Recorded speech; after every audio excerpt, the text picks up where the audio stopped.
Una mansión lujosa en el corazón de Sao Paulo. Una familia aparentemente perfecta y un crimen de unos dedicados padres que conmocionó a todo Brasil. ¿Quién pudo haber cometido un crimen tan atroz y por qué? ¿Se trató realmente de un robo que salió mal? ¿O había algo más oscuro detrás de la fachada de esta familia aparentemente perfecta? Estas preguntas atormentaron a los investigadores mientras la evidencia comenzaba a revelar un entramado de mentiras, ambición y traición. Bienvenidos a Rastros de Maldad, el canal donde exploramos los casos más impactantes. Si quieres descubrir todos los detalles detrás de este perturbador caso, te invito a suscribirte y activar la campanita de notificaciones. Así no te perderás ninguno de nuestros próximos vídeos y me ayudarás a llegar a mi meta de los 1000 suscriptores. Sin más, comenzamos. Este es el caso de la familia von Richthofen. Manfred von Richthofen nació en Alemania el 3 de febrero del año 1953. No se tienen muchos datos de su infancia. Solo se sabe que ya en su vida adulta emigró a Brasil en busca de nuevas oportunidades laborales. Se naturalizó brasileño y se graduó de ingeniero en la Universidad de Sao Paulo, Brasil. Allí conoció a la que sería su esposa Maricia. Maricia Abdalá nació en Brasil el 19 de enero de 1952, proveniente de una familia de ascendencia italiano-libanesa. Estudió medicina en la Universidad de Sao Paulo, Brasil. La relación entre estos dos jóvenes fue surgiendo poco a poco y finalmente se casaron el 30 de diciembre de 1976 en Brasil. El 3 de noviembre de 1983, el matrimonio dio la bienvenida a su primera hija, Susan Louise. 4 años más tarde, el 3 de julio de 1987, nace su segundo hijo, Andreas Albert. Tras culminar su especialización en psiquiatría, Maricia monta su clínica en Sao Paulo con mucho éxito entre sus pacientes, quienes la consideraban una mujer muy empática y extrovertida. Manfred, por su parte, inicialmente ejerció como ingeniero a nivel particular, pero a partir de 1998 entra a trabajar en la empresa estatal Dersa, la cual es la encargada de la construcción de importantes carreteras en Sao Paulo. En el año 2002 fue ascendido a director de ingeniería de esta empresa. Susan y su hermano menor Andreas crecieron con todos los lujos que sus bien posicionados padres podían ofrecerles. Su infancia estuvo marcada por el privilegio y la estabilidad económica. Ambos asistieron a colegios exclusivos, pero recibieron una educación que reflejaba los valores tradicionales de sus padres. Andreas era descrito como un chico reservado, tímido, con un grupo pequeño de amigos y una gran inclinación académica destacada desde joven. Susan, en cambio, era descrita como una joven carismática, extrovertida. Parecía más interesada en disfrutar de la libertad que le ofrecía su entorno que en destacar en sus estudios. Algunos familiares la consideraban una joven un poco manipuladora y acostumbrada siempre a salirse con la suya. Aunque vistos por fuera parecía una familia normal, los problemas a lo interno comenzaron a aparecer y a exacerbarse a partir del año 1999.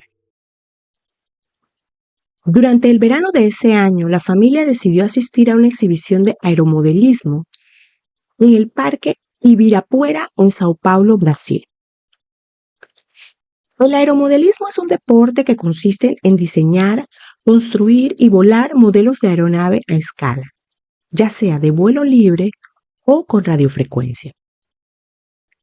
Andreas, el hijo menor de la familia, quien entonces tenía 11 años, mostró interés en esta actividad, por lo que sus padres decidieron contratar a uno de los jóvenes de la exhibición para que fuera tutor del niño. Este joven se llamaba Daniel Cravinhos. Daniel Cravinhos tenía en ese momento 19 años y pertenecía a una familia de la clase trabajadora de Brasil. tenía dos hermanos mayores, Marco y Cristian. Cristian era considerado el hijo problemático de la familia, tenía problemas de consumo de drogas y ya había pasado por varios centros de rehabilitación sin éxito. En la casa de Daniel, la familia tenía un taller en donde se dedicaba a la reparación de automóviles, motocicletas y en otra esquina se dedicaban a la creación de aeromodelos. Este último era un deporte que Daniel amaba y que practicaba desde los 13 años. No era un simple hobby para él.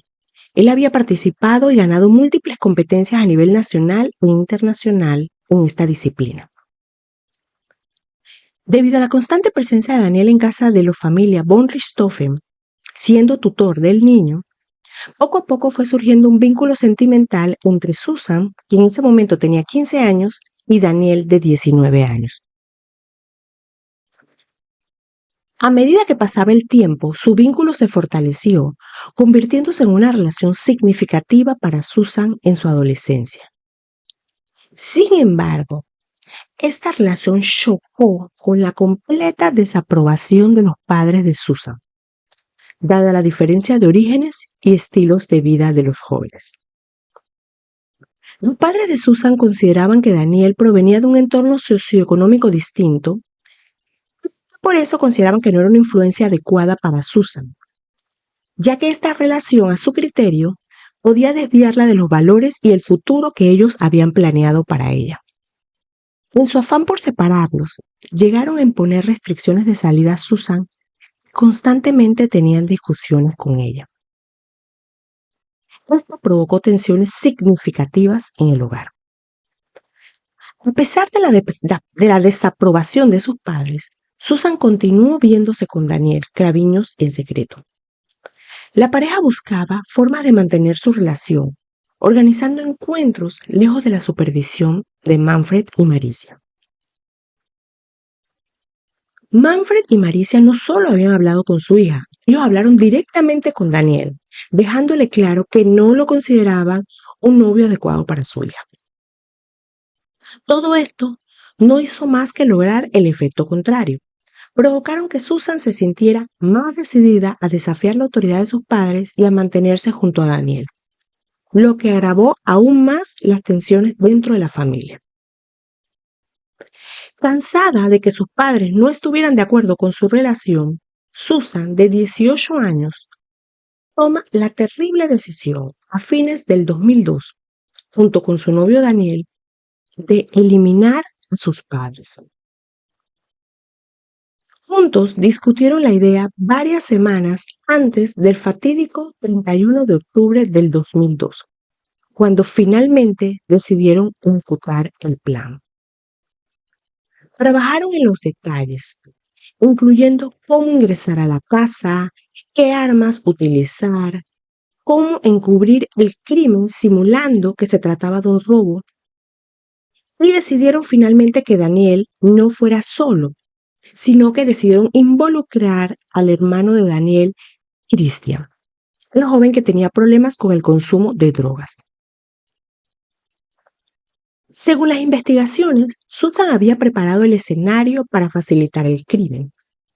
Apagó la alarma de seguridad de la residencia para permitir sin problemas el acceso de los hermanos Craviños. Mientras esto sucedía, el joven Andreas, de 15 años en ese momento, se encontraba en un cibercafé. Susan y Daniel lo habían llevado allí. Le dijeron que ellos irían a celebrar a un motel y que luego pasarían por él. Andreas se quedó allí feliz, disfrutando en el cibercafé.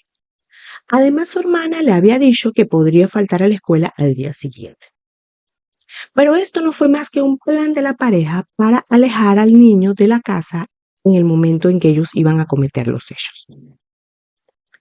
Esa noche, Manfred y Maricia se encontraban durmiendo en su residencia sin imaginar lo que estaba por suceder, cuando de repente, mientras dormían, fueron brutalmente atacados hasta la muerte con barras de hierro por Daniel y Cristian Craviños, quienes habían entrado a la residencia gracias a la ayuda de Susan.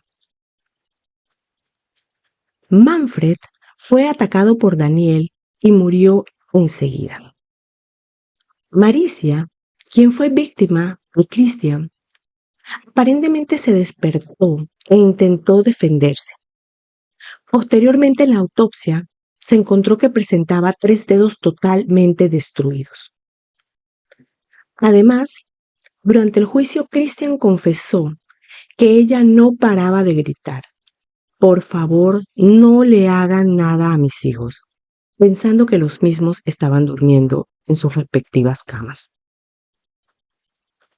Mientras esto sucedía, Susan se encontraba en la sala, según refiere, tapándose los oídos.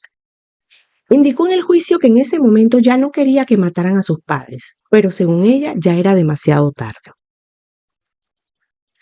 Luego de cometer los crímenes, los 3 cómplices intentaron fingir que esto se trató de un robo que salió mal.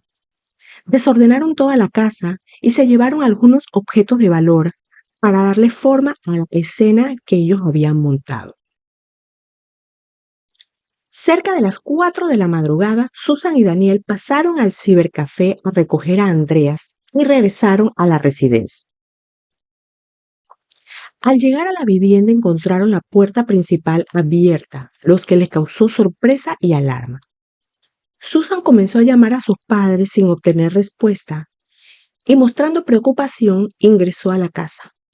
Tomó un cuchillo de la cocina como para intentar defenderse en caso de que los atacantes estuvieran aún en la propiedad, y llamó por teléfono a Daniel para informarle de la situación. Daniel, una vez recibió la llamada de Susan, fue quien llamó a la policía para reportar un posible robo en la residencia. Cuando llegaron las autoridades, Andreas y Susan lloraban sin consuelo, principalmente Andreas, quien mostró signos de conmoción y tristeza al descubrir el trágico destino de sus padres. Donna Aparecida era una señora que trabajaba para la familia realizando labores de limpieza en el hogar. Ella también estaba allí, ya que como de costumbre llegó cerca de las 6:30 de la mañana y encontró a los jóvenes visiblemente alterados por lo sucedido. En la recámara principal, cubiertos por una sábana, con múltiples heridas por severos golpes, yacían Manfred y Maricia. Inmediatamente la policía da inicio a una investigación que sacaría a la luz una conspiración familiar detrás del asesinato. Este trágico hallazgo marcó el inicio de uno de los casos más impactantes en la historia de Brasil. La casa mostraba señales de un aparente robo, pero luego de una inspección más detallada, los investigadores notaron que quedaban en la residencia muchos objetos de valor, como dinero y joyas, lo que comenzó a generar dudas sobre la hipótesis de un robo. Además, descubrieron rastros de sangre en varias áreas del dormitorio y marcas que indicaban un acto premeditado y brutal.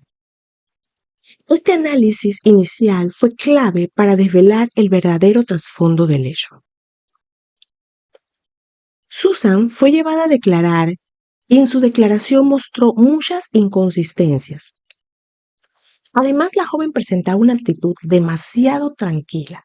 No era algo esperado en una chica cuyos 2 padres habían sido asesinados hace pocas horas. Esta situación, aunada a todas las evidencias recolectadas en la escena del crimen, tal como el hecho de que la entrada no estaba forzada, demasiados objetos valiosos no hurtados, llevaron a los investigadores a sospechar de que ella estaba implicada en el homicidio de sus padres. Durante los primeros meses posteriores al crimen, la policía trabajó intensamente recogiendo testimonios, realizó varias reconstrucciones de los hechos y analizó las contradicciones entre las declaraciones de los sospechosos. Finalmente, en el año 2003, las autoridades, frente a toda la avalancha de evidencia, decidieron llevar a juicio con cargos de doble homicidio calificado a Susan, su novio Daniel Craviños y el hermano de su novio, Cristian Craviños. El juicio fue un completo circo mediático. Esto se debió pues obviamente al alto perfil de los involucrados y al hecho de que estaba probablemente involucrada la propia hija en el asesinato de sus padres. Este juicio inició casi 4 años después, el 17 de julio del año 2006. La defensa de Susan se basó en que se trataba de una joven con una mala relación con sus padres, que fue manipulada psicológicamente por su novio Daniel. Este la había orillado a aceptar participar en los asesinatos de sus padres. La defensa de Susan enfatizó en que los hermanos Craviño eran los verdaderos asesinos, tanto intelectual como materialmente. Por otro lado, la defensa de Daniel señaló que esto no fue más que un acto producido por el profundo amor que Daniel sentía por Susan, que la joven le decía a él constantemente que jamás podrían ser felices por el obstáculo que sus padres representaban en esa relación. Le decía que ella se sentía atrapada y sin esperanzas en esa casa, por lo que Daniel decidió actuar como su salvador y él solo ejecutó el plan que fue elaborado enteramente y exclusivamente por Susan. Finalmente habló la defensa de Cristian Craviños, el hermano de Daniel. Esta defensa intentó presentar la participación de este como algo secundario y solo al final de la planeación, y que lo hizo prácticamente forzado por su hermano Daniel. Por su parte, la fiscalía basó su acusación en las confesiones de los mismos acusados, pruebas forenses, mensajes y detalles del plan que demostraban que Susan había sido la autora intelectual, planeando detalladamente junto con Daniel y más adelante con Cristian los autores materiales del asesinato de sus padres. Y de esta manera, ella quedaría libre de su control y con mucho dinero proveniente de la herencia que disfrutarían los tres. Finalmente, el jurado no aceptó las estrategias presentadas por la defensa y el día 22 de julio del 2006 llegó a un veredicto de culpabilidad para los tres jóvenes. Durante el juicio, además, se mostró una carta en la que Andreas, el hermano menor de Susan, indicaba que perdonaba a su hermana por lo sucedido.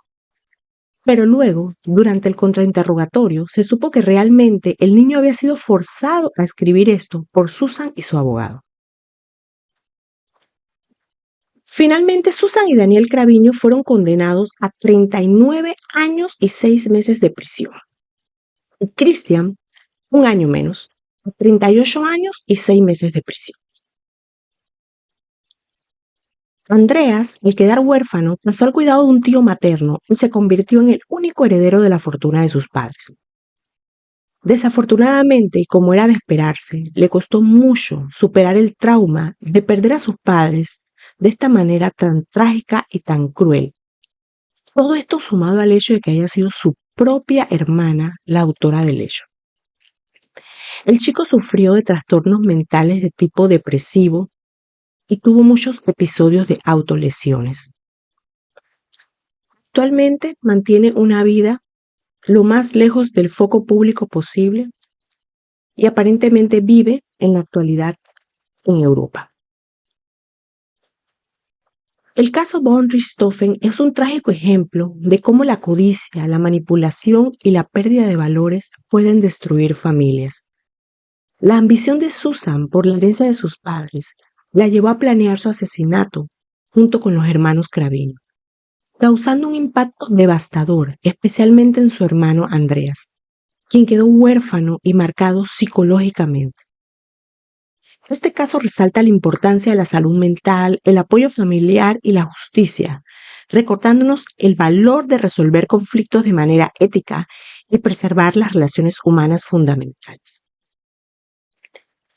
Este juicio no solo trajo justicia para las víctimas, sino que dejó una huella imborrable en la memoria colectiva de todo Brasil. Y hasta aquí llegamos con este triste caso. Gracias por acompañarnos en este video. Si te gustó este contenido y quieres seguir descubriendo más historias impactantes, No olvides suscribirte a este canal Rastros de Maldad y activar la campanita para recibir todas las notificaciones. Tu apoyo es fundamental para ayudarme a crecer en YouTube y seguir así creando contenido de calidad para ti. Nos vemos en el próximo vídeo.